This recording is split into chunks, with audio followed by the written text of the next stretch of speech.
going on, Reds? Welcome back to another episode of Liverpool Latest. I am your host, Matt. Thank you so much for joining me today. I got a lot to talk about, so let's get right to it. No reason to dilly-dally, but please leave a like, comment, and subscribe on the content to help the show grow. What excuses does Arne Slot have this time? That is the question that we ask ourselves today on the show after the horrific loss against Man City in the FA Cup. Yet another horrific loss that we had against Man City this season. Somehow, some way, above all, the one thing that I see from this reaction that Slot has is that he takes accountability for the mistakes. Clearly, the tactical setup and the execution were not good enough in his analysis, and he emphasizes the need to improve quickly, especially when it comes to the big games ahead, because these games coming up are what's going to determine whether or not we even make it to the Champions League next season. I'm not going to sit here and bore you with the details of it all. We already know what the issues with the team are. We already know what the issues with the game were. Defensive fragility, lack of control in the midfield, the poor reaction to setbacks. There is literally nothing that we don't already know, that we haven't already talked about on this show, that we know that's wrong with the team. Like, everything that Slot has covered at this point has been beaten to death worse than the dead horse at this point. Okay? That horse is now 6 feet in the ground because we are beating it to death, not because we buried it there. It is because we have kept beating it is now that is underground. And it's just more than a bad loss. It's not just one bad loss. It is one bad loss, two bad loss, three bad loss, 4, 5, 6, etc. Bad result after bad result, and yes, I count draws as bad results, especially against teams that we should be beating, above all. The tactical concerns are growing and growing with each passing game. The high defensive line, the aggressive passing, or pressing, I should say, the technical midfield control does not mean a goddamn thing if it is not executed properly and the proper personnel are not put in place and that personnel is not performing to the standards of what is expected of them. The real problem I have here is the mentality drop-off. That's like after that first goal, which I believe was the penalty if I'm not mistaken, the game just completely went downhill from there. The game was out of our reach probably in the second goal of the match. Because at that point, we knew we were not going to get anything. We have a hard time scoring against City this season as it is. You mean to tell me that now we're expected to come from behind, which is something that we have done quite often than I'd like to admit in the last year or so, but with pretty decent results. That said, doing it against a team that we have notoriously been struggling with all season is very, very hard ask, and clear as day to me, and probably to Slot as well, that the collapse after conceding is certainly the biggest issue we have been noticing for some time now. And it seems like under one manager, and I hate to do the whole comparison under Jurgen Klopp, but at least with Jurgen Klopp, I sat at the edge of my seat watching games, because even if we were down in the final minutes of a match, I would sit there and hope to God that something could get pulled out. I would sit here like I'm sitting in front of you right now, as intensely as I am right now, and I would be staring at that TV screen or computer screen or wherever I'm watching the game or however I'm watching, intently waiting for that mentality to shift and get that killer instinct goal that we have been waiting for to get us to get us to a point or get us to a win if it's at a draw already. And of course, the timing of this match could not be any more worse because everybody's favorite topic, or at least Arne Slot's favorite topic, PSG, is going to be happening in just a couple of short days now. So we, as a team, have to now adjust from one ass beating to potentially two ass beatings in the next couple of weeks in the Champions League, which will essentially erase our Champions League hopes and dreams against a team that we struggled quite a bit against to even get to a point where I think we drew against them. That was about it. I think that was like our whole claim to fame that Arne Slot has.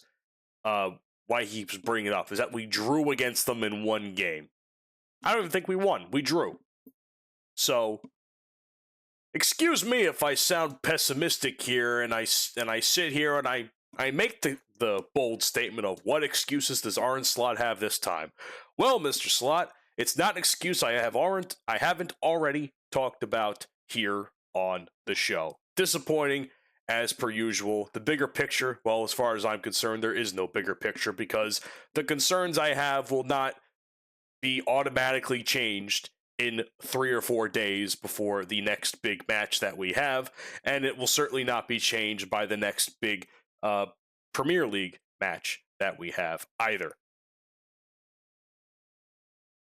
Now, if it's one person I certainly would hate to be right now, outside of Arne Slot, because that man probably wants to die with all of the scrutiny he has faced online, it's Virgil van Dijk.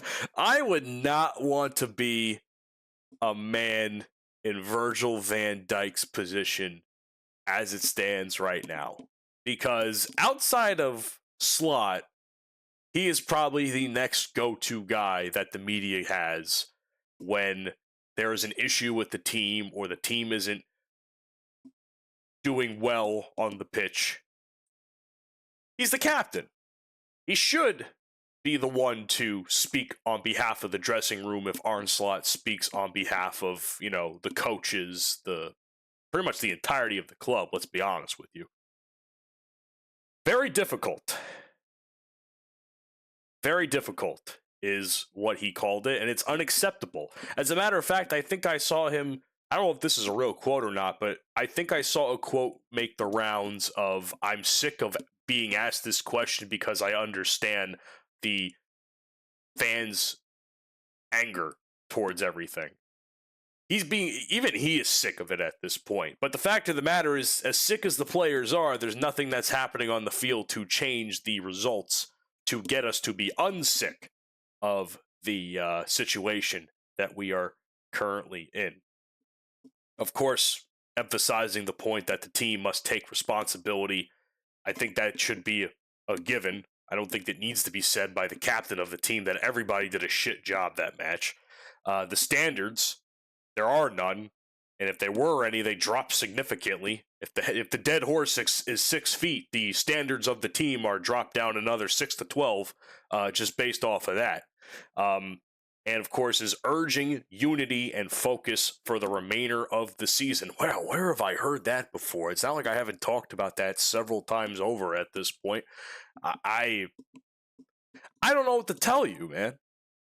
I don't know what to tell you. This is a reality check on everything right now. This is a reality check on Arne Slot's project. This is a reality check on Virgil van Dijk, probably as a leader and as a player. Because, let's be fair, Virg is an aging player. How much longer does he really got? Yes, maybe he'll be able to train some new young defensive players to, make them and mold them into something. But he's got 1 year to do it if they make those, if they make the proper adjustments that they need to make in the summer transfer window. But let's also not forget that the personnel issues are just as much of a problem when it comes to injuries. I'm not going to sit here and blame the players that are also on the pitch, but I can't even blame the players that are injured. But at the same time, those injuries haven't really done us a whole lot of favors. So, I mean, it sucks all around. It sucks. Again, I would hate to be Virgil van Dijk as the captain of the team right now. I can't imagine what other captains, when they struggled, could possibly have been dealing with. Jordan Henderson, I don't even think he, as far as I know, he's been one of the longest tenured captains in the modern era of the Premier League. If when they struggled and he was captain of the team, I can only imagine his reaction. But I don't think, for as much as Jordan Henderson struggled and the team around him struggled at times, it wasn't this bad. Like, it wasn't remotely this bad. To my recollection, to my memory, to what I've heard. Okay? I'm not going to sit here like I'm a historian of the team. I wasn't really a fan of the team or following the sport at that time when he was captain for the most part. So, but considering the statistics I have read and the amount of setbacks and losses that we have faced, and yes, there have been setbacks and losses in previous seasons, I can't imagine that he'd be under this much scrutiny and this much scrutiny by the fan base, by any sort of leadership above him as a captain. It just sucks. It just sucks. And I feel bad for Virgil because he's probably just as stressed the fuck out as Arne Slot is. It would not shock me if at some point in time Virgil van Dijk's hair also falls out of his head and turns him into a bald individual like our favorite Dutchman. I say that very facetiously. But the bottom line when it comes to Virgil is the fact that they just keep getting outclassed, and let's be honest, he's part of the reason for that. There's no sugarcoating it. I can't sugarcoat it for you. I don't need to sugarcoat it. You watch the games. I watch the games. We see what's going on the field. Virgil has, as much as Salah has been in a offensive decline this season, with it now being his final season, which is even more depressing. We are witnessing just as horrible of a decline as Virgil van Dijk on the defensive end of things, and sooner, if not later, he will be the next one to go, and that would not shock me one bit. At least he could agree with us in the sense that even he's sick of discussing these problems with the team, if that is a true quote anyway.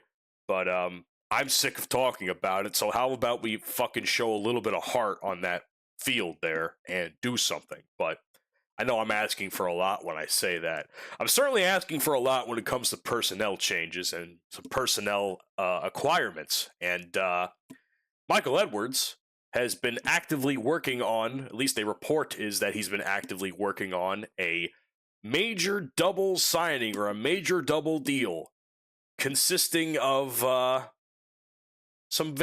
one player that I've already talked quite a bit about, but also a player that is also on the same team. And that would be, well, for one, if I could find the damn names, because they're supposed to be there, I believe Jan Diomande was in that conversation. That should have, again, gone without saying, frankly. We really need to sign him for just offensive purposes alone. I mean, at this point, a young guy with such a high ceiling is going to be an absolute godsend to any sort of morale that the team has. But I will say this, man, we certainly need to do something about it. It's difficult, and it's not just Jan Diomande that is we are trying to acquire from RB Leipzig. It's also Castello Lukaba, who I'm not familiar with as much. He is not someone that I have seen talked about quite a bit, but it seems as though there could possibly be a package deal going on between him and Diomande to sign both of those players, which would not be necessarily a bad idea.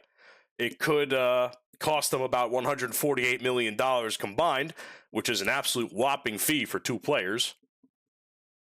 But to some, it could be something that is very, very much worth it. Now, keep in mind, this particular report is coming from Team Talk, so Team Talk is not necessarily the most accurate, the most reliable source at times. I'm not going to sit here and say that it is the end-all, be-all, but if what I talked about yesterday is true and Edwards is having his own doubts about the position of Liverpool and maybe even decides he wants to leave himself in if he has the mind to do that, this could be a very aggressive and calculated rebuild strategy. Maybe one last gasp of air that he could pull off.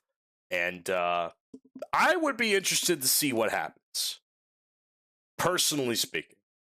If he can pull off a double deal like this, where it's kind of covering, well, from what seems to be a both offensive and defensive and even potential midfield problem, you know, I'm not going to be upset about it. It's up to FSG to be the ones to fork up the money. And if they could spend $500 million on players that have not been up to par and have consistently gotten injured, perhaps we might as well take a chance and raid Leipzig in that case. So for the record, I am one for signing Diomande to begin with. Signing Lukeba, listen, again, I'm not familiar with his game. He is not someone that has been on my radar. This is the first I'm hearing about him being discussed at all. But I will say, if he's as good as advertised and he's worth that much money in addition with Yan Diomande, I say why not pull the trigger this summer? Maybe Michael Edwards has one last bit of wizardry under his nose that he can pull off. But I am very doubtful. I don't think they'll pull it off. And if they do, I think they'll sign Diomande over anybody, which they should. He should be a main priority to begin with. He's been consistently linked since before the January window even started.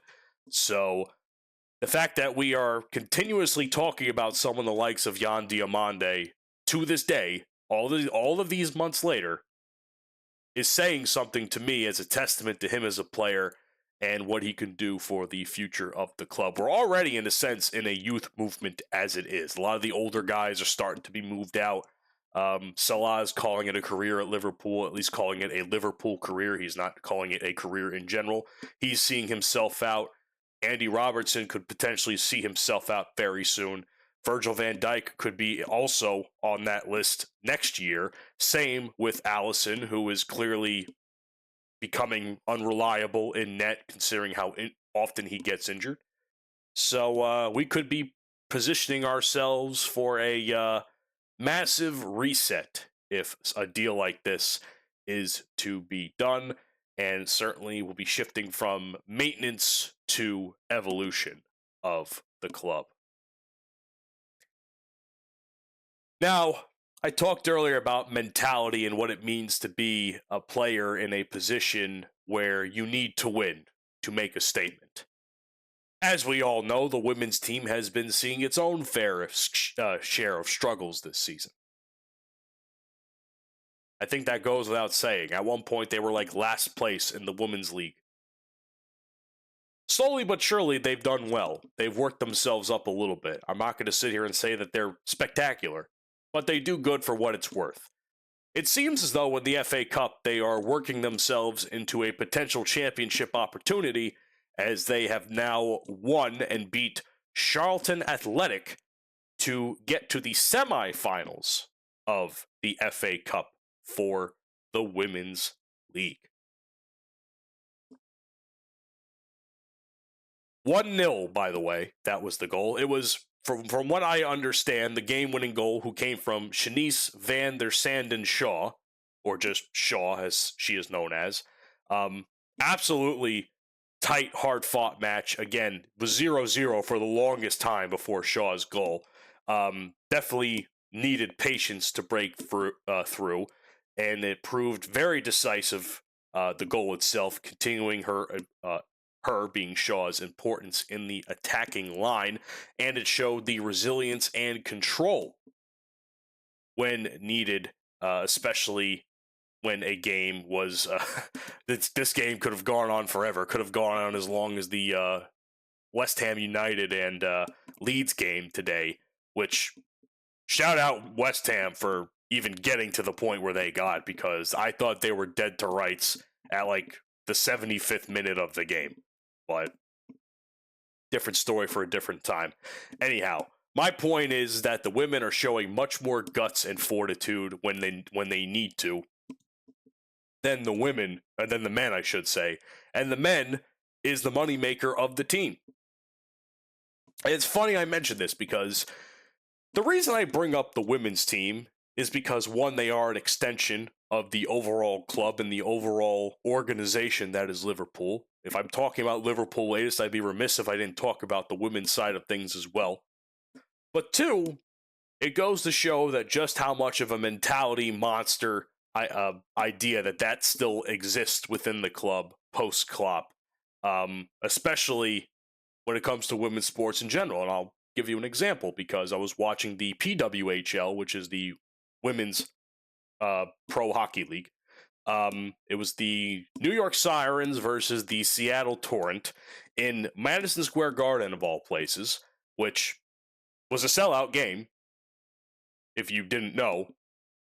And somehow, some way, Seattle, who was up 1-0 for most of the game, New York pulls ahead, or they won't pull ahead, they tie the game very late in the third, and have a very back and forth overtime period, if you were familiar with the game of hockey, and finally winning the game as a hometown team, by the way. It's New York Sirens for a reason. And they won the match. They won, or should I say, they won the game in the shootout. Hard-fought victory by a very gritty women's team who has seen struggle in their own right, being probably one of the, I wouldn't say the worst, but they're one of the more mid-tier teams as it stands in the PWHL. So why am I bringing up the PWHL when I talk about the women's league? Because clearly, when it comes to the ace of certain teams, organizations, moneymakers, so to speak, everybody always talks about men's leagues. Everybody always talks about men's teams. How are we going to sit here? How are we going to sit here and discount women when they're showing as much, if not more, fight than the men are? That is why I bring this up with the Liverpool women. The New York Rangers, which is essentially, the closest thing to the Sirens as we can get. I don't count the Islanders. That's a Long Island team. I don't consider Sirens any part of Long Island. They're essentially a New York, New Jersey team. And the Rangers, as we all know, are pretty trash this season. And the fact that the women's team showed a lot of grit and a lot of heart, and the Rangers, while they've been doing well in their own right towards the tail end of the season, are already eliminated from playoff contention, have nothing to play for. They're just fucking around and having a good time at this point. The women are still trying to fight for a playoff spot. Clearly, when it comes to tournaments like the FA Cup, the men have clearly folded against a obviously superior opponent in Man City. But when it comes to the women's FA Cup, the women have decided to show true mentality, winning mentality, and win when it needs to be to make it farther in a competition where many of them probably thought that they were dead to rights for some time. Now, I know the FA Cup is different from the WSL, but it should go without saying that a hard-fought win is a hard-fought win regardless of what competition it's in. So, very big shout-out to the women's team in that regard. Women's sports should be celebrated much more for that idea of being mentality monsters when needed and called upon, because as some men's teams will coast or underperform, as the Liverpool men's team does, perhaps the women adjacent will actually be the one to bring a title to Anfield this season. Thanks for joining me today on Liverpool Latest. I appreciate you being here. Make sure you comment down below, leave a like. Most importantly, follow and subscribe to the show. Helps me out, helps Fan Arch out. Let's grow a community of like-minded Liverpool fans. I want, you never walk alone is a very important mantra here at Liverpool Latest as it is for the entirety of the club and its message. So know that when you join the Liverpool Latest family, you will never walk alone, because I will be with you here every single day, giving you the most up-to-date news I can. Have a nice day, and I'll see you guys on the next one.